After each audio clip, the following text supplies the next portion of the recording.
একটি কোম্পানিতে বা যে কোনো পজিশন বিষয়ে জব অ্যানালাইসিস করবেন, অ্যানালাইসিস করার পর প্র্যাকটিস করবেন এবং ইন্টারভিউ ফেস করবেন, সেই বিষয়ে নিয়ে কিন্তু আজকের এই ভিডিওটি। তো আজকে এই ভিডিওটি অবশ্যই না টেনে দেখবেন, পুরোপুরি ভিডিওটা দেখবেন। আপনার ক্যারিয়ারটাকে ইমপ্রুভ করতে যদি চান বা এজ এ ম্যানেজার হিসেবে কোনো জায়গায় আপনি যদি অ্যাপ্লাই করতে চান, সেক্ষেত্রে আজকের এই ভিডিওটা আপনার খুবই উপকারে আসবে। আপনি অবশ্যই দেখুন, বেসিক ধারণা, সেখান থেকে আপনারা হয়তো বা আরও প্র্যাকটিস করতে পারেন বিভিন্ন ওয়েবসাইটের মাধ্যমে, ইউটিউবের মাধ্যমে, অনলাইনের মাধ্যমে আপনারা প্র্যাকটিস করতে পারেন। আর এই বিষয়ে যদি আপনি না জানেন তাহলে কিন্তু আপনি প্র্যাকটিস করতে পারবেন না, অনলাইনে কোর্স করতে পারবেন না।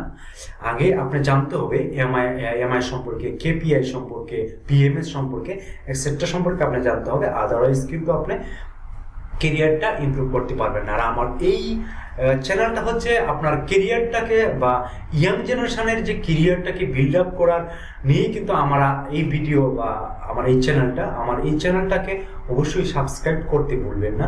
কারণ আমি খাস করি ইয়াং জেনারেশনের যে কেরিয়ার বিল্ড আপ কীভাবে করতে হয়। কারণ আপনি কেরিয়ার ডেভেলপ শুধু কাজ করার মাধ্যমে নয়, পারফরমেন্স আর ইফোর্ট দুই জিনিস। ইফোর্টটা হচ্ছে আপনি পর্যাপ্ত পরিশ্রম করেছেন বাট আপনি পারফরমেন্স পাচ্ছেন না।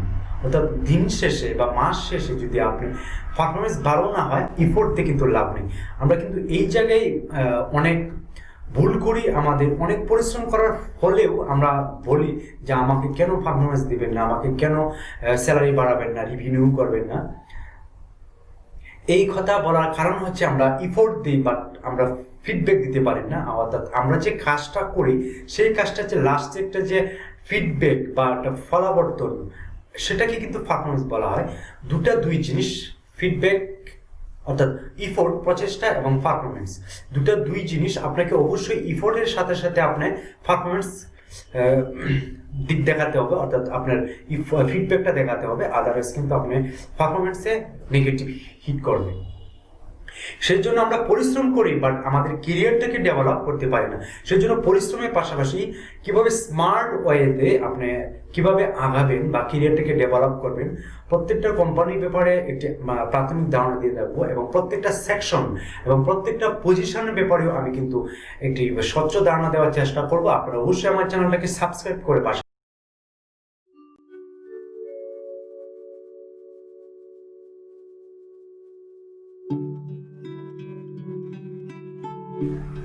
ম্যানেজার হওয়ার জন্য যা যা জানা প্রয়োজন, তার মধ্যে প্রথম নাম্বারটা হচ্ছে কি পারফরমেন্স ইন্ডিকেটর, তো কেপিআই।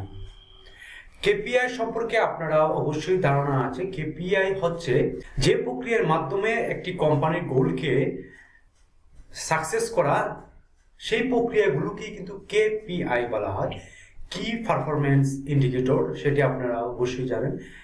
তো আমরা দেখে আসি কি পারফরমেন্স ইন্ডিকেটর কেপিআই এর সংজ্ঞা এবং এটি কি কাজে ব্যবহার করা হয়। কেপিআই আপনি বিভিন্ন ইন্ডিভিজুয়াল আপনি নিতে পারেন, আপনি সেকশন ওয়াইজও কেপিআই দাঁড় করাতে পারেন। কেপিআই কি পারফরমেন্স ইন্ডিকেটর সেটি আপনি সেকশন ওয়াইজ এবং নিজের ইন্ডিভিজুয়াল নিজের দক্ষতাটাকে যাচাই করার জন্য বা ভ্যালু দেওয়ার জন্য, মেজার করার জন্য, আপনার যে দক্ষতা বা আপনার যে পারফরমেন্স সেটাকে মূল্যায়ন দেওয়ার জন্য, ভ্যালুজ করার জন্য যে প্রক্রিয়া অবলম্বন করা হয় তাকে কিন্তু কি পারফরমেন্স ইন্ডিকেটর বলা হয়। কি পারফরমেন্স ইন্ডিকেটর বলা হয়। কেপিআই কি পারফরমেন্স ইন্ডিকেটর আমরা পিকচারের মাধ্যমে গেস করতে পারবো, ডেফিনেশনের মাধ্যমে গেস করতে পারবো। কেপিআই আপনারা দেখতেই পাচ্ছেন, বিশাল একটা চ্যাপ্টার, বিশাল একটি অধ্যায়। এ বিষয়ে অনেক পড়ালেখা আছে, আপনার অনেক স্টাডি করতে হবে, অনেক প্র্যাকটিস করতে হবে। কি পারফরমেন্স ইন্ডিকেটর একটি পরিমাপযোগ্য মান, যা এটি দেখায় যে কোনো সংস্থা কিভাবে কার্যকর ব্যবসায় লক্ষ্য অর্জন করেছে। সংস্থাগুলির লক্ষ্য অর্জনে তাদের সাফল্যের মূল্যায়ন করতে একাধিক স্তরে কেপিআই ব্যবহার করে।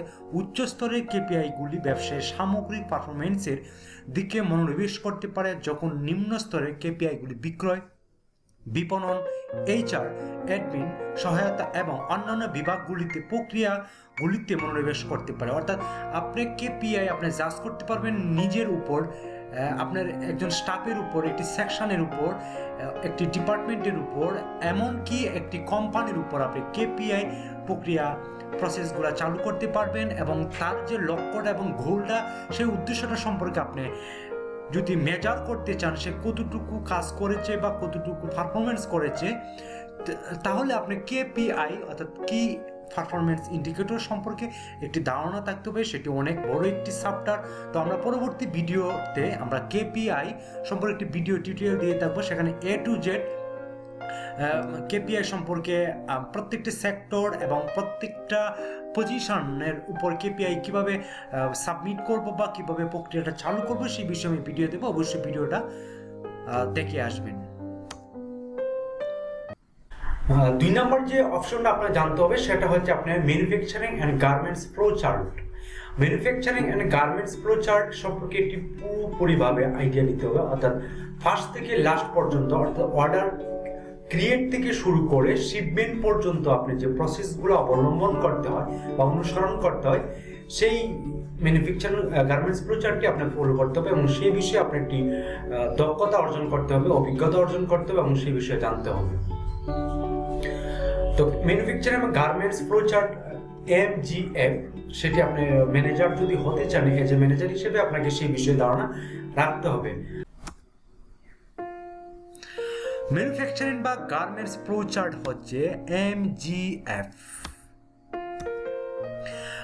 ম্যানুফ্যাকচারিং গার্মেন্টস ফ্লো চার্ট সম্পর্কে আপনি অনেক ধারণা রাখতে হবে, আদারওয়াইজ আপনি ম্যানেজার হতে পারবে না। দেখতে পাচ্ছেন অনেক প্রসেসগুলো আছে, অর্থাৎ র ফেব্রিক থেকে শুরু করে বায়ার রিকোয়ারমেন্ট থেকে শুরু করে একেবারে শিপমেন্ট পর্যন্ত যে প্রক্রিয়া বা প্রসেসগুলা আমরা ফলো করি বা সেইটি রূপান্তর করি একটি র ফেব্রিক থেকে একটি পরিপূর্ণ একটি পোশাক কমপ্লিট করি এবং বায়ার পর্যন্ত শিপমেন্ট করি, সেটাকে আসলে ম্যানুফ্যাকচারিং ফ্লো চার্ট বলে। গার্মেন্টস ফ্লো চার্টটা ম্যানেজমেন্টের উপর ডিপেন্ড করে, ম্যানেজমেন্টে বা সেকশনের উপর।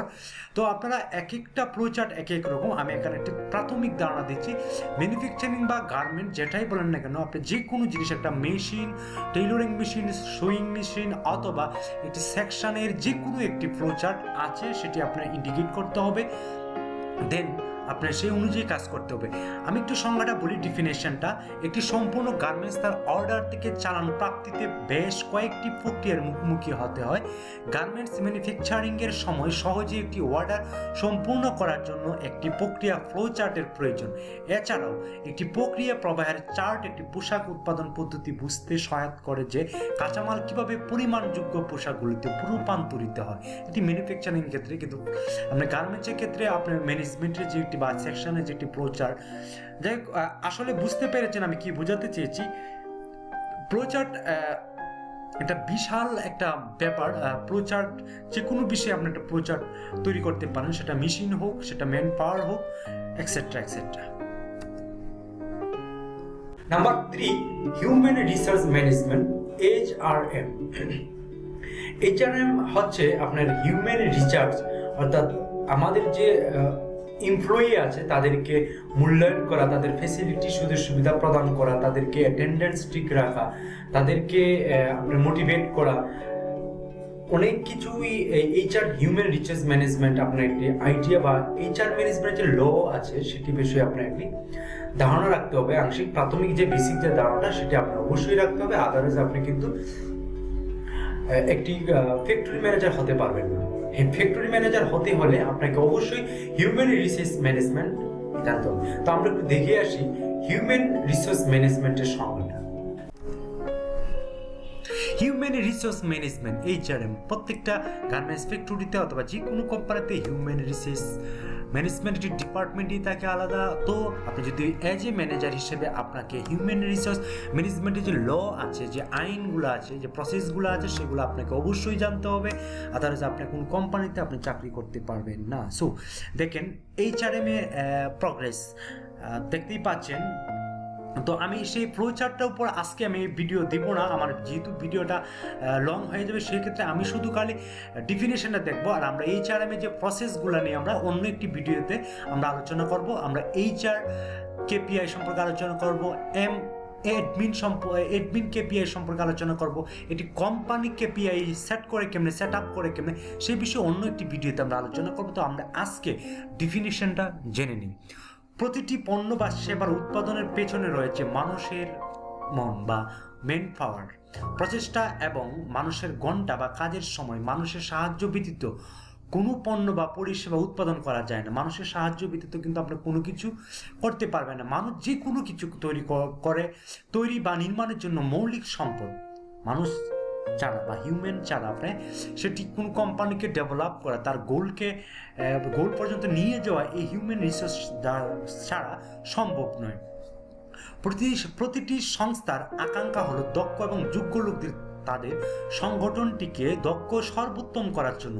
এটি বিশ্বাস করা হয় যে মেসে বা লুপ পরিচালনা করা এত সহজ নেই। প্রত্যেকটা মানুষের এক একটা থিঙ্কিং, সেই প্রসেসগুলোকে কন্ট্রোল করা প্রত্যেক মানুষেরই অন্যের থেকে আলাদা, এবং তারা এই ধারণা থেকে অন্যান্য প্রতিটি পণ্য থেকে সম্পূর্ণ আলাদা যে মানুষরা অন্যান্য কারসারি করার ক্ষমতা রাখে, অর্থাৎ দক্ষতা রাখে, বিভিন্ন থিঙ্কিং করে, বিভিন্ন চিন্তা করে, স্ট্রাইক করে, আন্দোলন করে, এক্সেট্রা এক্সেট্রা। তো বুঝতেই পারছেন হিউম্যান রিসোর্স ম্যানেজমেন্ট একটি বড় একটি চ্যাপ্টার। আমি লং করব না ক্লাসটা, আমরা নেক্সটে চলে যাই। 4 নম্বর যে কারিকুলাম আমরা জানতে হবে সেটা হচ্ছে আপনার কর্পোরেট পারফরম্যান্স ম্যানেজমেন্ট, সিপিএম অর্থাৎ কর্পোরেট পারফরম্যান্স ম্যানেজমেন্ট যে প্রক্রিয়াগুলো, সেই বিষয়ে আপনার একটি স্বচ্ছ ধারণা রাখতে হবে। আদারওয়াইজ আপনাকে কিন্তু ফ্যাক্টরি ম্যানেজার হিসেবে নিয়োগ দিলেও আপনি পারফরমেন্স ভালো করতে পারবেন না, আপনি ক্যারিয়ারটাকে ইমপ্রুভ করতে পারবেন না। আর ইমপ্রুভ করার জন্য অবশ্যই কর্পোরেট পারফরমেন্স ম্যানেজমেন্ট সম্পর্কে ধারণা রাখতে হবে। আমি ধারাবাহিকভাবে প্রত্যেকটিরই আমি একটি করে ভিডিও দিব, আপনারা সেই ভিডিওগুলো আশা করি দেখবেন। যদি আপনি ক্যারিয়ারটাকে ইমপ্রুভ করতে চান, ডেভেলপ করতে চান, সেই ক্ষেত্রে আপনি আমার এই চ্যানেলটাকে সাবস্ক্রাইব করে পাশে থাকতে পারেন, আমি সেই বিষয়ে ভিডিও দিয়ে থাকবো অবশ্যই।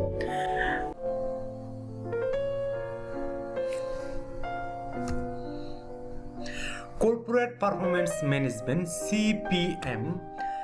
প্রত্যেকটা ফ্যাক্টরিতে কর্পোরেট পারফরম্যান্স সিপিএম খুবই প্রয়োজনীয় একটি অধ্যায়, সেই বিষয়ে আপনি স্বচ্ছ ধারণা রাখতে হবে।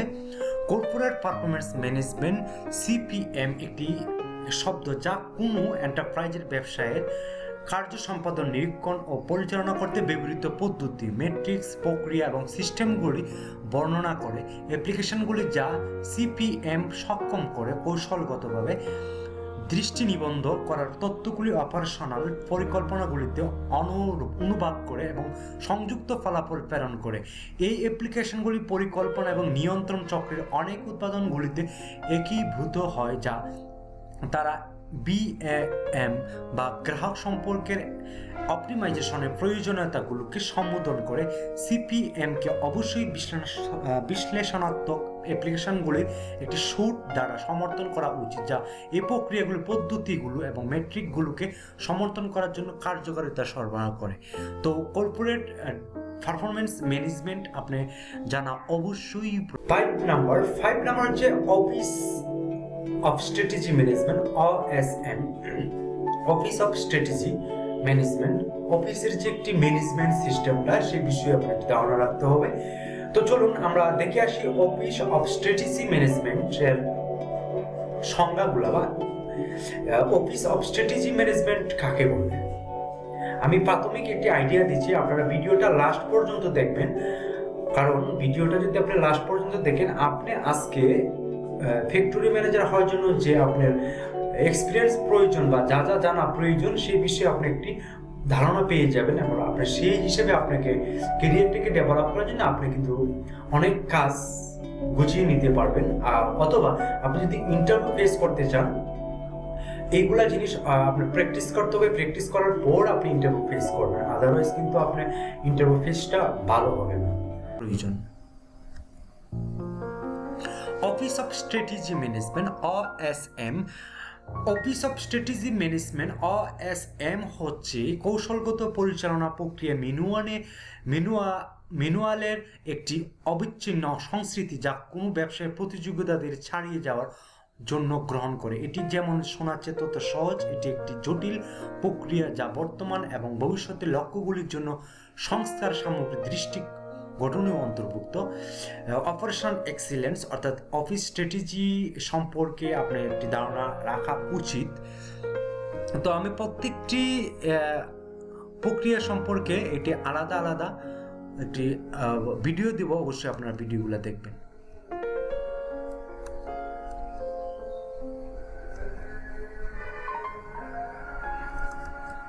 6 number project management office, PMO। Project management office আপনার প্রজেক্টের বিষয়ে যে কোনো আপনি কোম্পানিতে সার্কুলার আসার পর সেই কোম্পানিকে আপনি জাজ করবেন আপনার সেই প্রজেক্ট কি বিষয়ে প্রজেক্ট, এবং প্রজেক্টের যে ক্যালকুলেশন মান্থলি আর্ন বা monthly balance, yearly earn, yearly balance ইত্যাদি বিষয়ে একটি ধারণা রাখতে হবে আপনাকে। প্রত্যেকটা কোম্পানিতেই আপনি কোনো না কোনো প্রজেক্ট নিয়েই আগায়, প্রজেক্ট নিয়েই সেই কোম্পানি গ্রো করে, সেই বিষয়ে আপনি অবশ্যই প্রজেক্ট ম্যানেজমেন্ট অফিস সম্পর্কে একটি ধারণা রাখতে হবে। Project management office, PMO। Project management office হচ্ছে একটি প্রকল্প পরিচালনা অফিস। PMO একটি গোষ্ঠী, কোনো সংস্থার অভ্যন্তরীণ বা বাহ্যিক, যা সংগঠন জুড়ে প্রকল্প পরিচালনার মান নির্ধারণ করে, পরিচালনা করে এবং নিশ্চিত করে তারা সেবা অনুসরণ, প্রকল্পের স্মৃতি এবং দিক নির্দেশক সমস্তই এক জায়গায়। তো প্রজেক্ট ম্যানেজমেন্ট অফিস সম্পর্কে আপনার একটি ধারণা রাখতে হবে, কারণ প্রজেক্ট নিয়েই প্রত্যেকটা কোম্পানি সামনের দিকে এগিয়ে যায়, সাফল্যের দিকে এগিয়ে যায়। তাদের যে গোল, তাদের যে স্বপ্ন, সেটা বাস্তবায়ন করে প্রজেক্টের মাধ্যমে, ছোট ছোট বা খণ্ড খণ্ড প্রজেক্ট, সেই বিষয়েও আমি একটি ভিডিও দেব।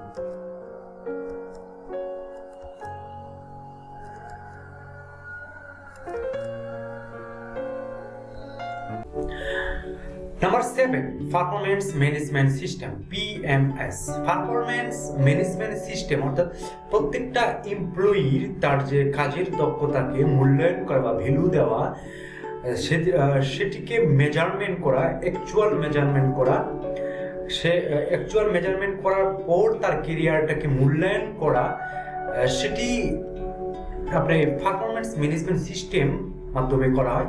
পারফরম্যান্স ম্যানেজমেন্ট সিস্টেম খুবই একটি ইম্পর্টেন্ট একটি ইম্পর্টেন্ট একটি চ্যাপ্টার, যেটি আপনাকে অবশ্যই জানতে হবে। পারফরম্যান্স ম্যানেজমেন্ট সিস্টেম, PMS সম্পর্কে অবশ্যই আপনাকে জানতে হবে। তো চলুন আমরা PMS সম্পর্কে একটু আইডিয়া নিয়ে আসি। PMS, পারফরম্যান্স ম্যানেজমেন্ট সিস্টেম, এটি প্রত্যেকটা অফিসেই কিছু না কিছু পারফরমেন্স নির্ণয় করতে হয়, মেজারেবল করতে হয়। এমপ্লয়ি যারা আছে তাদের পারফরমেন্স মেজার করার জন্য যে প্রক্রিয়া বা প্রসেসগুলো অবলম্বন করা হয় তাকে সাধারণত পারফরমেন্স ম্যানেজমেন্ট সিস্টেম বলা হয়, PMS। দক্ষতা এবং জ্ঞানের ব্যবধানগুলি এই প্রক্রিয়াটির মাধ্যমে চিহ্নিত করা হয়েছে, যা বিভিন্ন স্তরের এবং পদবিতে কর্মচারী বা দলকে গাইডেন্স, প্রশিক্ষণ, কোচিং এবং পরামর্শ প্রদানের মাধ্যমে উন্নতি করা যেতে পারে। এটি একটি রূপার চ্যানেল এবং প্রক্রিয়ার মাধ্যমে ফলাফলগুলি অনুকূল করে তোলে, যা দল বা কর্মচারীদের মধ্যে দ্বন্দ্ব এবং অভিযোগকে হ্রাস করে, কারণ প্রতিটি ব্যক্তি তার ভূমিকা থেকে প্রত্যাশা সম্পর্কে পরিষ্কার এবং পারফরমেন্সের মান পূরণের জন্য তাদের প্রচেষ্টা চালিয়ে যায়। এই প্রক্রিয়াটি একক, বিভাগ, ফাংশন বা পুরো সংস্থায় প্রয়োগ করা যেতে পারে। কাঙ্ক্ষিত লক্ষ্য এবং উদ্দেশ্যগুলির বিরুদ্ধে পারফরমেন্সের মানগুলি ক্রমাগত নিরীক্ষণ এবং পরিমাপ করার এর লক্ষ্য। পারফরমেন্স ম্যানেজমেন্ট সিস্টেম একটি ম্যানেজমেন্ট বা ম্যানেজার হিসেবে আপনাকে অবশ্যই জানা প্রয়োজন।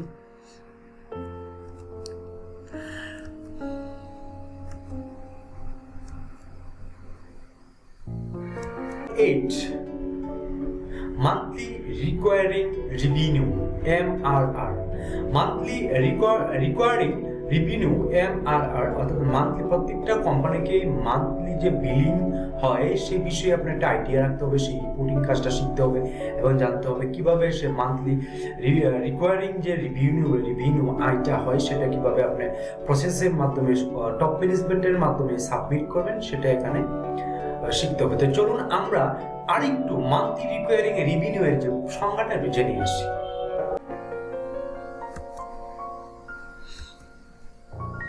মান্থলি রিকোয়ারিং রেভিনিউ, MRR অর্থাৎ M2। মান্থলি রিকোয়ারিং রেভিনিউ মাসিক পুনরাবৃত্তি উপার্জন সাধারণত MRR হিসেবে সংক্ষিপ্ত হয়। আপনার সমস্ত পুনরাবৃত্তি উপার্জন মাসিক পরিমাণে সাধারণ হয়ে থাকে। এটি একটি মেট্রিক সাধারণত সাবস্ক্রিপশন এবং SaaS সংস্থাগুলির মধ্যে ব্যবহৃত হয়। আপনার বিভিন্ন মূল্যের পরিকল্পনা এবং বিলিং সময়কালকে একক ধারাবাহিক সংখ্যায় গড়ার একটি উপায়, যা আপনি সময়ের সাথে সাথে ট্রেন্ডটি ট্র্যাক করতে পারেন। এটি খুবই একটি ইম্পর্টেন্ট সফটওয়্যার, সেটি বিষয়ে অবশ্যই জ্ঞান অর্জন করা প্রয়োজন। 9. Management information system MIS। প্রত্যেকটা কোম্পানিতে MIS থাকে, যাকে ম্যানেজমেন্ট ইনফরমেশন সিস্টেমস। সে আপনার ম্যানেজমেন্টের যে সমস্যাগুলা রিপোর্টিং করা, কোঅর্ডিনেটর করা, অপারেশনের কাজগুলোকে রিপোর্টিং করা, বা সফটওয়্যারের যে কিছু কাজ আছে সফটওয়্যারে এন্ট্রি দেওয়া, সেইগুলো আসলে মূলত কোঅর্ডিনেটর অথবা MIS করে থাকে। তো চলুন আমরা MIS ইনফরমেশন সিস্টেমস একটু সংজ্ঞা জেনে আসি। MIS হচ্ছে management information system. Management information system MIS এমন একটি কম্পিউটার সিস্টেম যা হার্ডওয়্যার এবং সফটওয়্যার সমন্বিত একটি সংস্থার ক্রিয়াকলাপের মেরুদণ্ড হিসেবে কাজ করে, যেমন SAP, MIS, SAP, ERP। অনেক সফটওয়্যার আছে বিভিন্ন কোম্পানিতে, অনেক সেলস সফটওয়্যার আছে, তারপরে ম্যানেজিং কন্ট্রোলিং সফটওয়্যার আছে।